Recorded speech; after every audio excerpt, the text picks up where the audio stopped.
بسم اللہ الرحمن الرحیم۔ حضرت سیدنا عباس رضی اللہ تعالیٰ عنہ کی زوجہ حضرت ام فضل رضی اللہ تعالیٰ عنہ سے روایت ہے کہ وہ حضرت رسول اللہ صلی اللہ علیہ وآلہ وسلم کی خدمت میں حاضر ہوئیں اور عرض کی، یا رسول اللہ، رات میں نے عجیب خواب دیکھا ہے۔ آپ صلی اللہ علیہ وآلہ وسلم نے دریافت کیا، کیسا خواب؟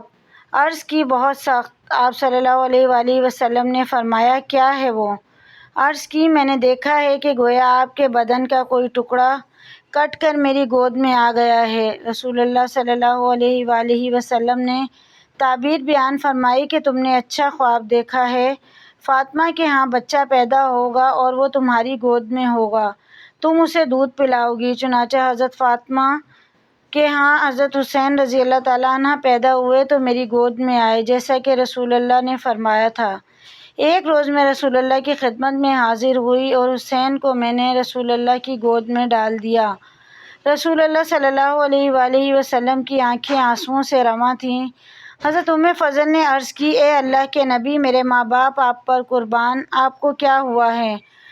حضور نے فرمایا، میرے پاس جبرائیل علیہ السلام آئے اور انہوں نے خبر دی کہ میری امت میرے اس بیٹے کو شہید کر دے گی۔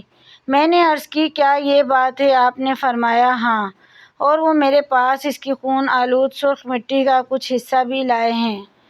آپ کی تاریخ پیدائش میں مورخین کے مختلف اقوال ہیں۔ تاریخ ابن کثیر میں 3، 4 اور 5 شعبان اور 4 ہجری کا قول درج ہے۔ سیدہ خاتون جنت رضی اللہ تعالیٰ عنہ کی گود جب سبط رسول خوشبوئے نبوت سے مہکی تو حضرت رسول خدا صلی اللہ علیہ وآلہ وسلم بنفس نفیس تشریف لائے اور اپنے نومولود کو اپنے دست مبارک میں اٹھایا، گھٹی دی، لعاب دہن منہ میں ڈالا اور خوبصورت نام حسین رکھا۔ رسول اللہ صلی اللہ علیہ وآلہ وسلم کا معمول تھا کہ جب بھی آپ نماز ادا کر لیتے تو آپ صحابہ کرام کی طرف اپنا رخ کر لیتے، لیکن ایک دن جب حضور اکرم نے نماز فجر ادا فرمائی تو آپ نے اپنا رخ حضرت علی رضی اللہ تعالیٰ عنہ کی طرف کیا تو حضرت مولا علی رضی اللہ تعالیٰ عنہ نے آپ کے اس مخصوص انداز کو سمجھتے ہوئے وہاں سے اٹھے اور مسجد سے باہر آ کر کھڑے ہو گئے۔ کچھ دیر گزرنے کے بعد آپ مسجد سے باہر تشریف لائے۔ آپ صلی اللہ علیہ وآلہ وسلم نے حضرت علی رضی اللہ تعالیٰ عنہ کو ساتھ لیا اور اپنی بیٹی فاطمہ کے گھر کی طرف چلے گئے۔ یہ وہ وقت تھا جب حضرت امام حسین کی ولادت ہو چکی تھی۔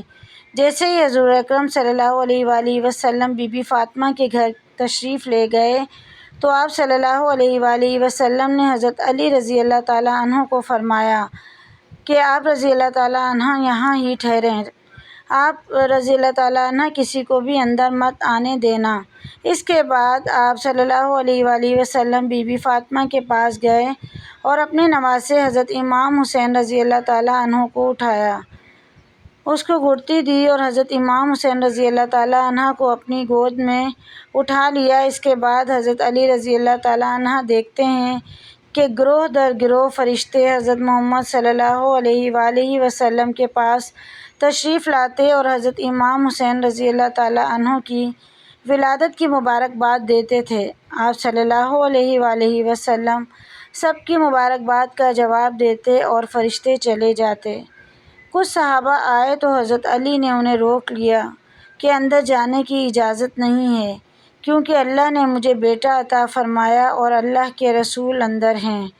فرشتے آپ صلی اللہ علیہ وآلہ وسلم کی بارگاہ میں پیش ہو کر مبارکباد دے رہے ہیں۔ اب تک 4420 فرشتے آپ صلی اللہ علیہ وآلہ وسلم کی بارگاہ میں تشریف لا چکے ہیں۔ ابھی بھی یہ سلسلہ جاری ہے۔ یہ بات سن کر تمام صحابہ وہاں ہی رک گئے۔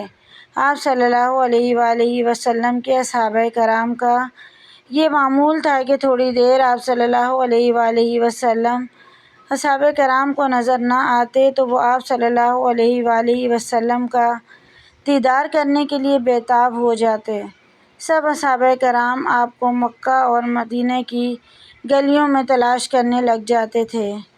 جب تک وہ آپ کو نہ دیکھ لیتے تو ان کی آنکھیں ٹھنڈی نہ ہوتی تھیں۔ اس لیے سب اصحابہ کرام آپ صلی اللہ علیہ وآلہ وسلم کو تلاش کرتے ہوئے بی بی فاطمہ کے گھر آ پہنچے۔ اس طرح سب اصحابہ کرام حضرت علی رضی اللہ تعالیٰ عنہ کے گھر کے باہر کھڑے ہو گئے تھے۔ جب آپ صلی اللہ علیہ وسلم فارغ ہوئے تو آپ نے سب کو اپنے پاس بلا لیا تھا۔ جب صحابہ نے حضرت علی رضی اللہ تعالیٰ عنہ کے ساتھ ہونے والی باتیں بتائیں تو آپ صلی اللہ علیہ وآلہ وسلم نے حضرت علی رضی اللہ تعالیٰ عنہ سے دریافت کیا کہ اے علی رضی اللہ تعالیٰ عنہ، آپ کو کس طرح پتہ چلا کہ میرے پاس اتنے فرشتے آئے ہیں؟ حضرت علی رضی اللہ تعالیٰ عنہ نے عرض کی، یا رسول اللہ صلی اللہ علیہ وآلہ وسلم، آپ کی خدمت میں جو کوئی بھی فرشتوں کا گروہ آتا تو وہ اپنی تعداد بتاتا تھا، اس سے میں نے سب گروہ کی تعداد کو جمع کر لیا تھا۔ یہ بات سن کر آپ صلی اللہ علیہ وآلہ وسلم نے حضرت علی رضی اللہ تعالیٰ عنہ کو فرمایا کہ اے علی، آپ رضی اللہ تعالیٰ عنہ کو اللہ تعالیٰ نے بے شمار عقل سے نوازا ہے۔ فرشتوں کا حضرت امام حسین رضی اللہ تعالیٰ عنہ کی ولادت پر آ کر آپ صلی اللہ علیہ وآلہ وسلم کو مبارکباد دینا اس بات کی دلیل ہے کہ حضرت امام حسین رضی اللہ تعالیٰ عنہ کوئی عام ہستی نہیں ہیں بلکہ خدا کی لاڈلی ہستی ہیں۔ حضرت امام حسین رضی اللہ تعالیٰ عنہ کا نام حضرت علی رضی اللہ تعالیٰ عنہ نے حرب رکھا تھا، لیکن حضرت محمد صلی اللہ علیہ وآلہ وسلم نے حرب نام کو تبدیل کر کے حسین رکھ دیا تھا۔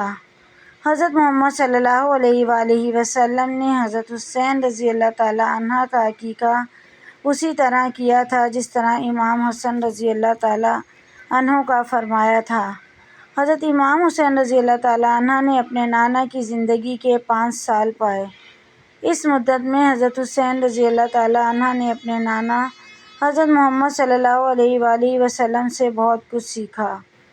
نانا حضرت محمد صلی اللہ علیہ وآلہ وسلم اور نواسے حضرت امام حسن و حسین رضی اللہ تعالیٰ عنہ کی محبت اس قدر تھی کہ حضرت محمد صلی اللہ علیہ وآلہ وسلم نے فرمایا کہ جس نے میرے نواسوں سے محبت کی اس نے مجھ سے محبت کی، جس نے امام حسن اور حسین سے بغض رکھا اس نے میرے ساتھ بغض رکھا۔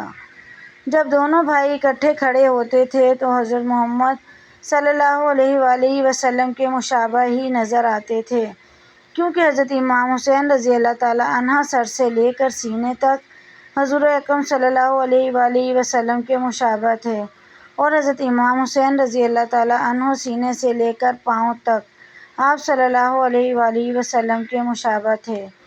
اس طرح جب بھی دونوں بھائی اکٹھے ہوتے تھے تو آپ صلی اللہ علیہ وآلہ وسلم کی مشابہت نظر آتے تھے۔ حضرت امام حسین کا چہرہ مبارک حضرت محمد صلی اللہ علیہ وآلہ وسلم کے چہرہ مبارک سے ملتا تھا، اور امام حسین رضی اللہ تعالیٰ عنہ کا جسم آپ صلی اللہ علیہ وآلہ وسلم کے مشابہ تھا۔ اللہ تعالیٰ سے دعا ہے کہ اللہ تعالیٰ ہم سب کو اہل بیت سے محبت کرنے کی توفیق عطا فرمائے، آمین۔ مزید ایسی ویڈیوز کے لیے چینل کو ضرور سبسکرائب کریں۔ ویڈیو پسند آئے تو لائک، شیئر، کمنٹ کیجیے۔